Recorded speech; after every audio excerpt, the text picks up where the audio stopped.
Hi, everybody. Dan Illman, Mike Beer, kicking off the graded stakes portion of a sensational Florida Derby Saturday card at Gulfstream Park. It's race number 6. Let's throw up the field for the Grade 3 Hals Hope Stakes. We're going 1.125 miles on the main track, Mike. You see the 2 Bodie Express in here. He is one-way speed, and breaking from this advantageous inside post, you got to figure he's on a dead send. I don't see why that they would change anything with him now, Dan. He's been a speed horse basically from day one, and they almost have to send him in this race. As we take a look at the Timeform US pace projector, however, there is another fast horse in this race. Now, he's outposted by Bodie Express. He's the number 10 Rare Form. Are you concerned that Rare Form goes after Bodie Express and all of a sudden we've got that red bar barbecue scenario up front that could set things up for closers? I would certainly be concerned if I liked Bodie Express in this race. I mean, we'll see what happens. Rare Form, he's got a lot of questions to answer as far as class and distance go in this race. And he's another horse, though. I think you're right, though, Dan. They probably have to come out of there running with this horse. One horse that would really benefit from a fast pace is the number 1, Harvey Wallbanger, winner of the Holy Bull last year at Gulfstream Park, and then he pulled off a big upset last time out. Now, those were carbon copy trips at big prices. Last time out, Harvey Wallbanger got a big pace. He saved ground. He shot through on the rail, and he went right on by. He was a big price that day. He's 4-1 on the morning line here. That was a Corey Lannery special. Dylan Davis gets them out. I mean, he just makes a lot of sense in this race. Yeah, he's going to need the right trip, but he might get it in here. It feels like there's pace to set him up. And what I like most about him, Dan, is yes, he's a closer and sort of a deep closer at that, but he doesn't just wait till the stretch to make his run. He tends to get himself involved before these fields hit the stretch. And if he can get himself into contention in this race at the top of the stretch, he's a major player in here. Bodie Express is the number 2, second in the Florida Derby in 2019.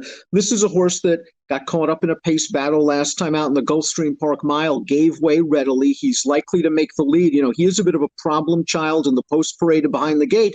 Maybe the lack of people at Gulfstream on Saturday actually works to his advantage a little bit. Maybe he'll calm down going into the gate. That's true. It's not something that I had thought of until you just mentioned it, but maybe that's true. It'll help him settle down. He obviously has some talent, Dan. I expect him to be on the lead in this race. I'm not sure what his best distance is, but as of now, I'm not worried about 9 furlongs for him. I just can't say I'm a huge fan of his, Dan. Could I use him somewhere? I guess I could, but I prefer others in this race. You're to blame is 7-2 on the morning line, but I wonder if he slips through the cracks from a betting standpoint. And he's a horse that certainly can win this on his best day. You give him a race with pace, and he is going to come running, as we saw in last year's Pimlico Special. Now, his most recent start was way back in October at Belmont. That track, the way that race was run, I don't think it was run to suit him. I like that Todd gave him a break, and this horse has always run well at Gulfstream. I need more than 7-2, but I wouldn't be surprised if he's running late. I agree. I wouldn't take 7-2 on him. His most recent start, the last time we saw him at Belmont, there was no pace in that race, but he was also awful in there. He didn't lift a hoof in that race. So maybe the layoff, maybe something went wrong with him in that race, and that's what led to the layoff. He's got back races that would give him a chance in here. Identifier has won 2 out of his last 3 races, most recently taking an off-the-turf race at the 1 1/8 distance. He upset a horse named Ectobar, who came back to run 3rd in the Bernardini at Aqueduct with an 86 Beyer speed figure. He has tactical speed. He probably will be sitting in mid-pack here, but it's all a question about class. He's only tried stakes horses once in his career, and, well, he was beaten 19 lengths, but that was a race that included maximum security.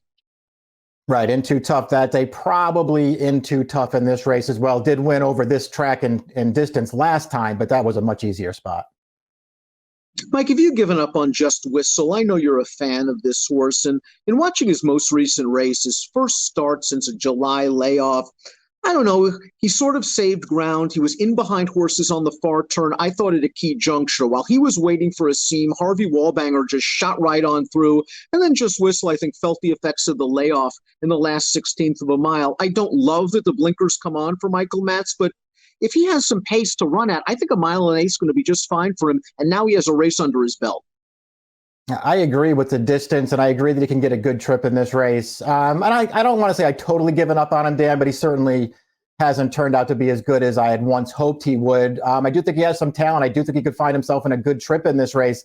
I am starting to wonder if he's ever going to pan out, though. Todd Pletcher has the 6, American Tattoo, 3-1 on the morning line. I wouldn't be surprised if he drifts up. This is a tough race to make a line. The last time he raced on dirt, it was in an off-the-turf race going 1.25 miles, and he was able to get to the lead, and he was very game over a bunch of mostly turf horses. You throw out his race in the McKnight last time out, he just did not run on the turf. A lot of folks are going to think, well, this is obviously a horse that wants distance, but he ran really well over a wet track at Belmont, going a 1-turn mile and a 16th, and I think he can get the right trip in here. Yeah, I think the concern with him at this point would just be, is he a horse who really needs to be involved in the pace? Because so far, that's how his good races have come on the main track. We'll see what happens with him. I really feel like his dirt form is actually pretty good, though, Dad. And you mentioned that sloppy track race last October at Belmont. He ran great that day. That was a very long battle he was in with the runner-up of that race, and he just would not relent. I thought he was very game to win. I think he could fall into a trip here, and he's got some ability, this horse. I have a Jedi, the number 7, 30-1 on the morning line. Well, he was over 100-1 in the Hooper last time out, and despite that pace up front, he really didn't do much running. I think from a class standpoint, he's up against it. He seems more like a summer Gulfstream listed stakes kind of horse. Yeah, true. This race just looks really tough for him. Maybe he catches a really fast pace and comes running for a piece at the end. Sir Anthony's the kind of horse that's pulled off some upsets at Gulfstream Park in the past. Well, one of them in the Harlan's Holiday of 2018 at 25-1, taking down Florida Derby winner Audible. He should get some pace. He likes the 1.1 miles. His most recent race was on a synthetic surface, a race that produced 2 next out winners.